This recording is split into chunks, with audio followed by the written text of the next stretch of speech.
हुक्म आ चुका है, कप्तान का खेल खत्म करने के लिए बहुत बड़ी प्लानिंग हो चुकी है। अब जज साहिबान सजाए मौत की बातें कर रहे हैं। सोशल मीडिया पर ट्रेंड चल रहा है कि क्या भुट्टो साहब की फांसी से जज साहिबान ने सबक नहीं सीखा, क्या एक बार फिर से वही गलती दोहराई जाएगी। चेयरमैन पीटीआई इमरान खान की सैफर केस में जेल ट्रायल के खिलाफ इंट्रा कोर्ट अपील पर इस्लामाबाद हाई कोर्ट के 2 रुकनी बेंच ने समाअत की।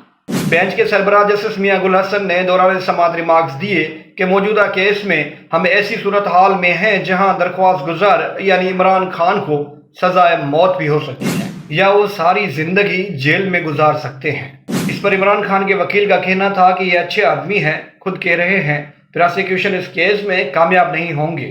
एक ऐसा मुकदमा जिसमें प्रोसिक्यूशन ने अभी कुछ साबित ही नहीं किया, उस केस में कप्तान को सजाए मौत सुनाने का अंदिया देना दीवाने का ख्वाब जैसा है।